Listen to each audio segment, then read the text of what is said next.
तो ये यामार MT50 यार प्रॉब्लम थिला पिकअप प्रॉब्लम। तो ये सॉर्ट आउट है मेन प्रॉब्लम कथा कह प्रॉब्लम हो गाड़ी स्टार्ट हो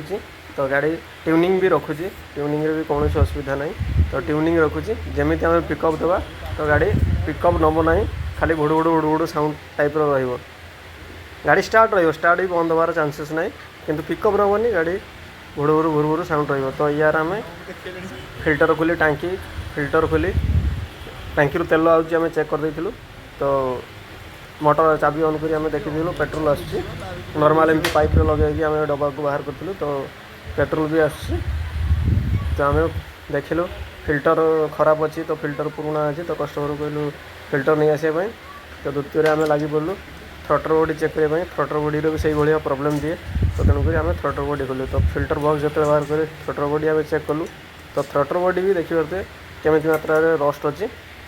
बाहर पटू देखा जाऊँगी तो आम बिना टेंशन ले थ्रटर बॉडी खोलु तो थ्रटर बॉडी खोली सारापर थ्रटर बॉडी आम सफा कलु जहाँकि आम रस्ट क्लीनर आ थ्रटर बॉडी क्लीनर अच्छी तो दुईटा जाक मिसई आम सफा कलु कहीं कि बहुत रस्ट हो जाता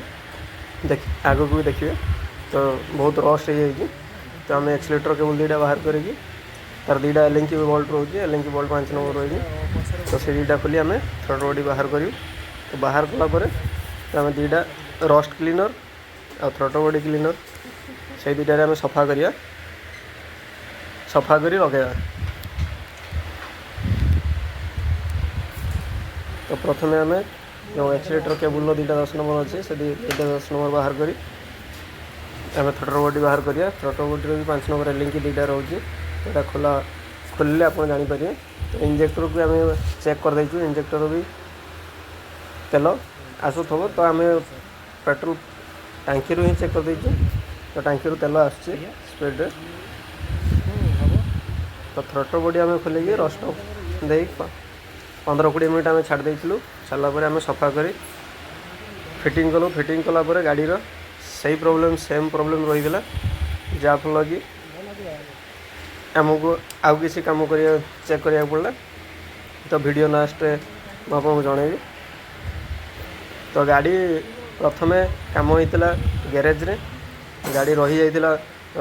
5-6 मास भाया गाड़ी रही जाता तो गैरेज रे काम होता तो गैरेज रे स्टार्टिंग फाटिंग सब करदे बैटरी बैटरी चार्ज कर गाड़ी रेडी कर देते मात्र यही प्रॉब्लमटा रही जाता तो यही प्रॉब्लमटा हो पार तो सी शोरूम नहीं शोरूम रे चार्जेस शुणी तो चार्जेस अधिका ये माने कस्टमर को पड़ो बोली कस्टमर शोरूम रू गाड़ी फेरे आनते तो आउ गोटे गैरेज देखा सी भी सेमती मना करदे हम ना बोली तो आम पाक शेष आसी तो आम थ्रटर बॉडी खोलु थ्रटर बॉडी खोला भाई पूरा रस्ट हो जाए देखिए हेड्र ये जगार जो थ्रटर बॉडी बेस लगी तो थ्रटर बॉडी भी आम खोलू आपको देखू थ्रटर बॉडी केते मात्रा रस्ट हो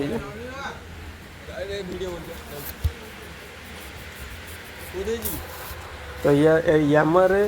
नट सबुठ डिफरेंट थाए तापाई स्वतंत्र रेंच अलग थाए जोटा कि स्टार टाइप रो से अलग टाइप रो थाए यामार नॉर्मल बाइक रे सब स्टार अलग स्टार लगुच ये स्टार जाली वाला स्टार लगुच यहाँ थ्रटर सेंसर बॉडीटा जोटा कि थ्रटर मुविंग कले यार मैग्नेट अच्छी तो सेंस कर तो रस्ट को मात्रा देखिए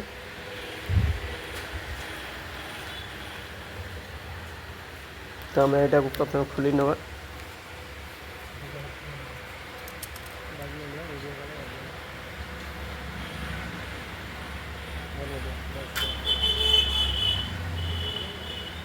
या आम रस्ट क्लीनर मारी कि समय छाड़ीदे जो मात्रा रस्ट है तो रस्ट क्लीनर मारी छाड़ीदे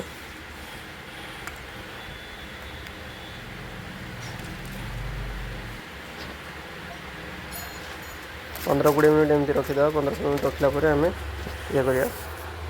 तो प्रॉब्लम रही आम जो थ्रटर बॉडी फिटिंग कर देलु तो प्रॉब्लम रही आमर ये देखिए क्लीन आम करदे अलरेडी पेट्रोल थ्रटर क्लीनर तो देखिए पूरा क्लीन हो जाए तो थ्रटर बॉडी आम जो लगेला प्रॉब्लम क्लीयर तो यार सब काम चेकअप पर जोटा कि आम थ्रटर बॉडी चेकअप है तो गाड़ी ठीक ही नाला तार फिल्टर खराब था तो फिल्टर भी आम पकईलु देखिए तो फिल्टर तो फिल्टर भी आम पकईलु अलरेडी ये दुईटा जगार खोला ही आसाला गोटे गोटे फास्ट जाता गैरेज को तापर शोरूम को जाता शोरूम को तापर एपटू आसाला तो आम थ्रोटर बॉडी भी चेक करदे थ्रोटर बॉडी रस था तो तापर फिल्टर आम पकई फिल्टर पकेला आम कूलाण फुलाण सब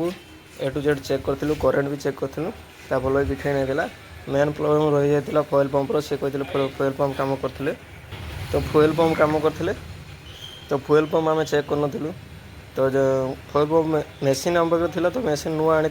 इंस्टॉल कर तार जो पैकिंग का दे नथिलु तो एयर पैकिंग दे नथिलु देन तो आम चेक से करूँ तो तापर काम फ्री भिड़ था काम फ्री है आम फॉयल पंप शेष था फॉयल पंप तो फॉयल पंप आम जो चेक कलु तो फॉयल पंपर प्रेशर कम था तो फॉयल पंप आम खोलिला देखला फॉयल पंप भितर जोटा कि आम रोचे मोटर सहित प्लास्टिक जो पंप बेस रोचे तो से बेस मझे गोटे ओरिंग रोचे पतला ओरिंग तो काम भिड़ था वीडियो बनवाक समय है ना तो से ओरिंग ही नाला जहाँफल कि मोटर और पेट्रोल आसूला तो सत किंतु गाड़ी स्टार्ट हो जाता पिकअप देलू पिकअप नौ ना तो जहाँफल कि ये करा पड़ा तो गाड़ी अभी रेडी हो देखिए